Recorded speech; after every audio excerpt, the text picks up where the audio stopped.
At the same time, all these groupies acting bougie. I came in the game like, yo, excuse me. Shout out my OGs and shout out my juvies. Get Bobby Carty with a little Uzi. Brothers shooting clips like an action movie. And I know it seems stupid, but brothers ain't seen no love, they need Cupid. Even though the women were still sinning, and this ain't gonna change overnight, it's deep rooted. Flashbacks of dead bodies and gunshots. Last time I see my brother's face was a mugshot. PTSD will leave permanent scars. Can't lie, man, I ain't the same brother that I once was. Alright, I think we're live. Okay, thank you very much. As we begin. To our online friends, welcome to Click Naija Connect 2021. My name is Sylvia Ishi, and I'm not in the zone. My name is Ehi Ohiani. And we're here to answer the question, are Nigerian youths powerless? Nigeria is big. When we say big, we mean it's the most populous country in Africa, with the highest population of youths in the world, comprising about 33.6 million youths. In Nigeria, out of the 84 million registered voters, 51% are youths. But the question is, how much decision-making or political power do these figures represent? As at 2019, out of the 1,904 candidates who were contested for the Senate, only 13% were youths, while of the over 40,000 candidates for the House of Representatives, only 27% were youths. And the case of the numbers for young female candidates, they stood at 7%, out of the 27%. So Nigerian youths have advocated and ensured the passage of the Not Too Young to Run bill into law, even before the 2015 general elections. The NSAS protest against police brutality is another reference as to youths coming together to get their voices heard. Elections and political participation is only a part of the avenues by which youths can show or exercise their powers. So we're asking the question today, are Nigerian youths powerless, or do they not realize their powers? We welcome you once again to this conversation that we are having. And it will be really interesting to get the first responses. And just to remind us again, the persons that we have seated here, Engineer Mrs. Mary Okomodo, Shegun Aluya, Jemima Jeto, and Honorable Shegun Olanipekon. So, start with the person with the representative of Dr. Samson. Engineer Mrs. In your opinion, are Nigerian youths powerless, or do they think, or is it that they don't realize their powers? Specifically, let's start from there. What's your opinion on that?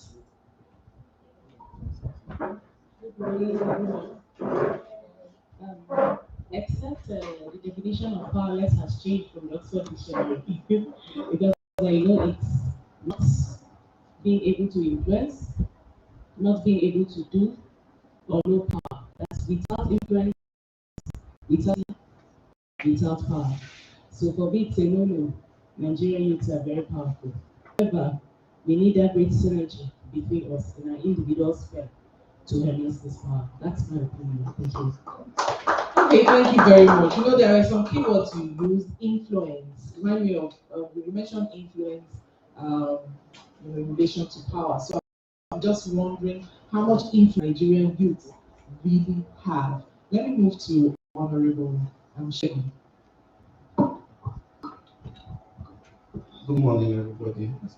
And it's glad to be here. I'm happy to be here. First and foremost, from the contemporary analysis of what's going on in Nigeria, you get to understand that you can't answer that question directly because it's, for me personally, I feel it's a question that has two sides of the coin. because on one hand, Nigerian youths are very powerful. We have the number, we have the strength, we have the ability, we have the intelligence, and we have the brilliance. On the other hand, um, most times we are not cooperative with one another. So it begs to answer that, there is a kind of a problem there. So I would want to conclude directly to say that Nigerian youths are very powerful in this context.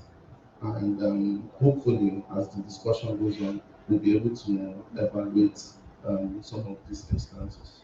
Thank you. Okay, so we've seen many Nigerian youths complain that the older generation are not letting them govern. Okay, so I'm not giving them the chance to do anything. While the old ones are accusing the youths of not being willing to work or put in the work that needs to be done. So some people refer to it as a infantilization of the Nigerian youth. So you see them as, oh, these babies, legit. But in your opinion, Jermaine, what do you think the problem is? Or is it a case of Nigerian youth not putting in the work, or the older generation not letting them? Thank you so much for that. I would answer that, but before that, I'd like to kind of key into what Engineer Mary mentioned about influence. The Nigerian youth are very powerful. And then in answer to your question is, there's always a difference between influence and authority. You can have power to influence your friends, your peers, but the authority to actually engage with the power that you have and ensure that the kind of change that you want to see, the figures don't lie. The figures show us consistently that the youth are underrepresented in areas of real authority. And by real authority, of course, we're talking about areas like the big money authority, like leading on the national scale, leading in real state affairs, as well as industries like manufacturing, like oil and gas, those big industries that actually give you, because money to a large extent is also power. So when you begin to define different sectors and aspects of power, you begin to realize that we have influence as youth, but maybe we're yet to arrive at the area of authority. That being said, the scenario infantilization, it could be right in some angle, but maybe not. And I say maybe not because I joined the government at 28. Granted that maybe that's not too young, but from where I'm coming from, my parents were never in that government space at that age. They retired as civil servants at 60 with very limited powers. And I can say that at 28, I have power to influence policy. And so I don't think that, at least in my context, that I was infantilized in any way. Given power, I was given authority, and I was mostly given the avenue to. And in answer to, are the youth actually tapping into their powers? I think we are trying, but we could certainly do better. And by that is to say that many times because we're young people, we're full of energy, we want answers now, we want everything right now. While that is great, we also need to understand that it's useful that we wait, not wait to run, not wait to lead, but wait to see the fruits of all the labor we have put into materialize. And I think we're doing a fantastic job, but we also need to keep up with the momentum and understand that wanting things now can happen, but if you want to change that last, it takes a while to build to that. You know, Jemima, you said so many things, but I can't delve into all that. I'm sure a lot of people have picked stuff that they would want to react to. But just this last few things that you said, the issue of the youths having to wait, and all that. Let me bring that, to you. During the NSAS protest, the youths protested, and the Nigerian leaders said they had heard their concerns, because that was a classic scenario of wait till, and the youth said no. Okay, they refused to leave the streets due to issues that we might call trust issues and stuff like that. And the Nigerian leaders kept saying, "We heard you." I heard that phrase several times. "We have heard you," but young people refused to the street. What do you think Nigerian youths understand as being heard? Okay, General, thank you very much, Sylvia. Good morning, everybody. Once again, it's a pleasure to be here. First of all, powerlessness is a mental strength. It's a mental concept. Somebody may have resources, but not be able to utilize those resources. It's still powerlessness because at the end of the day, the goal of power is change. So we say youth are powerful. We've got resources. We can do this, but if we cannot realize the change that we desire to see, it makes no difference. It's just power. It's just potential power until it's converted. NSAS was a cry, and like every baby cries, you want something done. You see, the baby keeps crying, and the mother acts like she hears, but never does anything about it. Two things can happen. That baby can become rebellious, and depending on many times the personality of the child, just cry consistently, or cry to a point where that child decides, look, this person is not going to listen to me, I'll keep quiet. What happened with NSAS was that young people had gotten to a point where they had cried and cried and cried and nothing happened. So yes, the trust issues were not compounded. The trust issues were not necessarily without a source. They had cried and cried. I remember in primary school, I'm in my 30s now, in primary school, and we used to sing a song, parents listen to your children, we are the leaders of tomorrow. I mean, tomorrow has not come for us yet. And we're wondering when that tomorrow is to come. Maybe when we are 60, we're 70 old and gray, and we can't really carry ourselves again. And then we have suddenly realizing, oh, we could have done something. And that's the challenge that the average young person in Nigeria faces. And I can tell you this because I engaged with a number of people who were hurt and burnt that we have parents who didn't listen. They said they heard, but what did they do? That's the question. What do they do? If your mother hears the child crying and the child is properly able to articulate the fact that I'm hungry, and then you still do nothing to provide food for that child, you're saying I heard you. It's like people say, love is not in the words. So what do Nigerian youths then see as being heard? What's their perception? Because it means that there is a gap. And the older generation don't understand. They think by saying, oh, we've heard you, and that is where the gap is with the story you gave with the mother and the child. The one is what you are saying and what the person is hearing. Okay, so what is that thing that we as Nigerians, because maybe we need to say it so that they also know that when you say you've heard us, we actually, the word heard means something else to us. What's that? Well, at National Conference in 2014, we looked at a cross section of those who were delegates. And these were people who were going to be making decisions that will influence the destiny of a nation for 50, 70, 100 years. And they were not even going to feature in that future. To us, it made absolutely no sense that there were people who had no place in that future, beside what happened in that future. Four people, four delegates to that conference.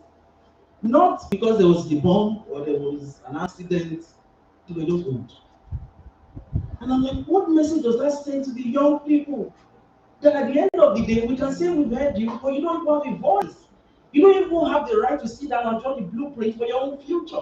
We'll do it for you, we'll decide for you, and you come and just accept whatever decisions we make, whether it makes sense to you or not. I think that is powerlessness. Because we were confined to accept a blueprint that we don't even have a say in. And I'm like, what if I don't like the blueprint? What if it doesn't sit with my personality? What if it doesn't sit with what I see about myself? Why don't I have a say in determining what happens to the blueprint? All right. That's the question. I see the discussion is already itching to say something. But before we get to you, finally, let's get your opinion on the people in office already, the young people in office who have been appointed into offices. Okay, and you are one of them. Jamaica, you're also one of them, representing Youth Voices in Nigeria. So, what impact do you think they've had so far?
just signify by the raise of hand. Thank you so much, and we will direct the microphone.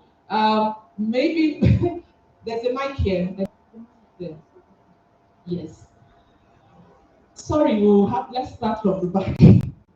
Yes. So the procedure is introduce yourself, what you do, 10 seconds, and hit your question right away. Thank you very much.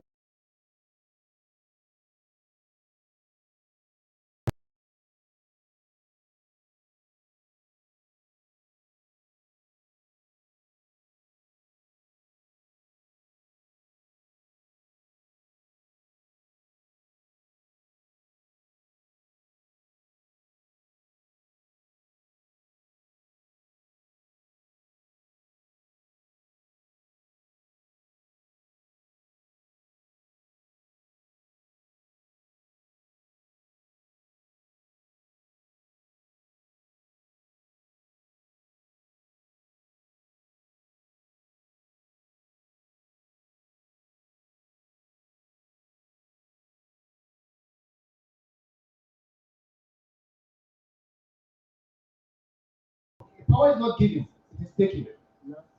All right? Even as youth, no elder will give you power.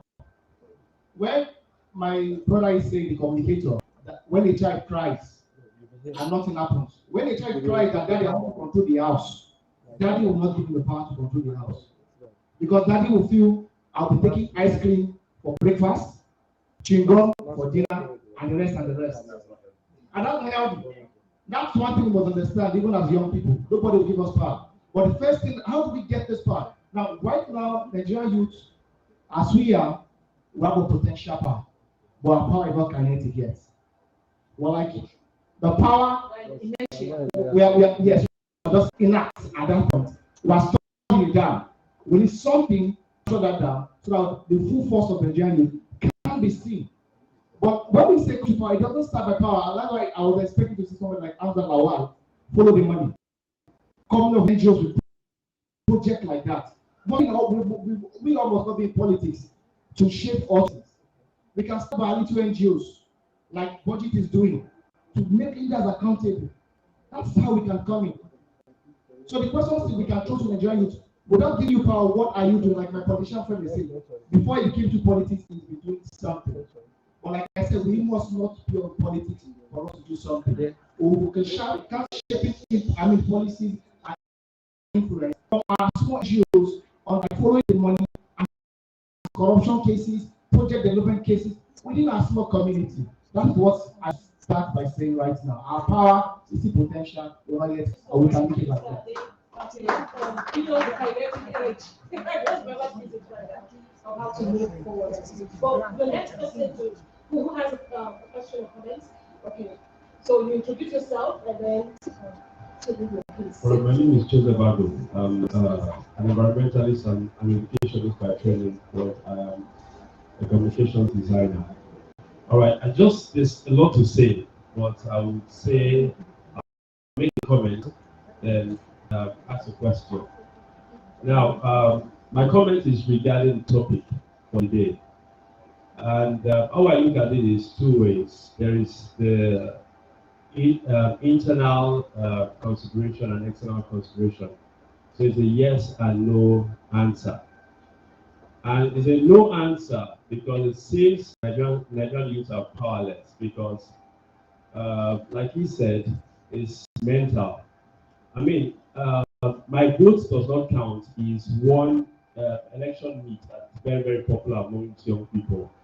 I remember when I was eligible to vote, as a matter of fact, I took my mom to get registered. She voted in that particular election for the first time. And as a matter of fact, I went back there because she was a bit unwilling. So, but all the times that I voted, I was eligible to vote. The number of young people in the polling booth is very, very low. They gather to watch, but they don't gather to participate. How many young people have their voters card? I mean, if you quiz them, they'll tell you, oh, my vote does not count, so what's the point?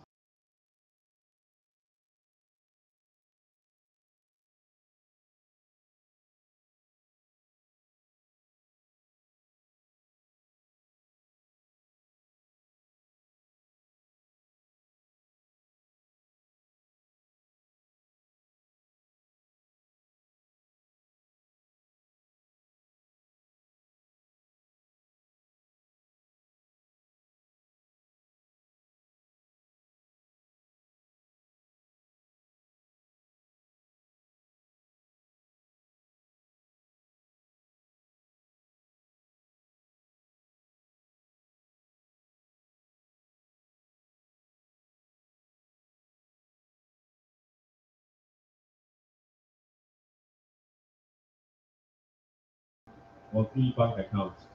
So there is so much potential. We're in that environment where there is so much potential to drive change. But the problem is that we have accepted lies or political means, and have decided to, for example, I mean, last the NSAS, for example, I understand. Of course, I'm not against the protest, but I'm not seeing that sort of energy in driving change through a democratic process, going out to vote, mobilizing to vote. People in Nigeria, a lot of my friends campaigned for several contestants. I mean, spent their money to do that. But I'm not seeing that sort of energy in the political process. Well, my question is, just reacting to one statement, I think it was echoed by another person in the panel. Someone said young people should sit down with these people that are currently in government and learn. My question is, learn what? I mean, learn from your mistakes or what? Learn what? Thank you so much, Mr. Joseph. Okay, the next person to answer, okay, contribute. Your name and Okay, good afternoon. My name is Femi Adeshi. I'm a youth advocate for events for youth. Foremost, I want to thank the organizers of Click Naija. You are doing an amazing job because you're bringing together youths of events and to speak about positivity. So I encourage you to continue. I'll try to summarize as much as I can. The topic is how between being powerful and being powerless. From what many of us have said here, we are doing things in individual spaces. I can say I'm powerful within my space with what I'm doing. But what I realize is that we are not collectively doing it. The success of NSAS was because we collectively came together to protest for something, and we got it. But after then, yes, we did. SARS was that was the end of SARS. Whatever they call it, but that was the end of SARS. So we achieved something. We could see the support, even internationally. Have we come together again for something like that? Let's ask ourselves. So we're out here. I represent this person. I work for this person. I do this. I do that. Yes, we go. We continue our individuality. We don't come together. So that is why I'm thanking you for this event, because this actually brings like minds together, and I hope that from this we can do something much more and contribute.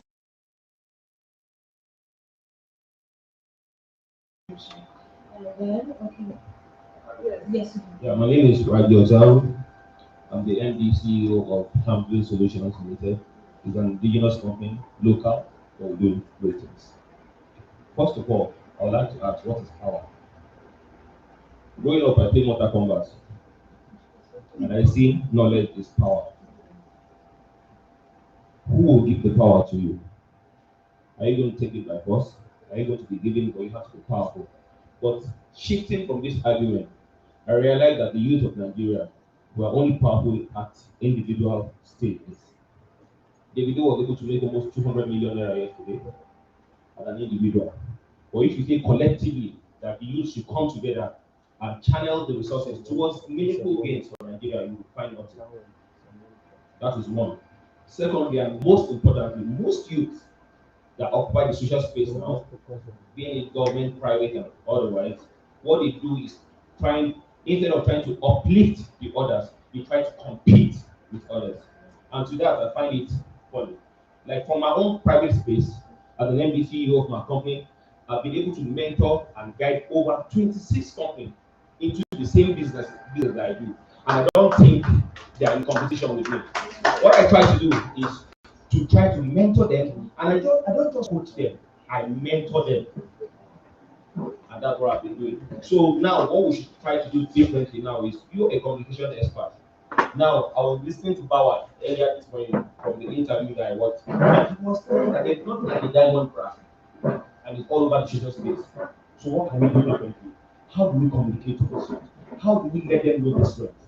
Because it's not just to sit here and talk about being powerful or powerless. The end is the control. Thank you. Thank you so much. We're going to come back to the audience, but before we come back, let's take one more comment from Aja here. Don't worry, we're coming back. The conversation is not over. So yes, if you want to, you can sit here if you please. Good morning, everyone.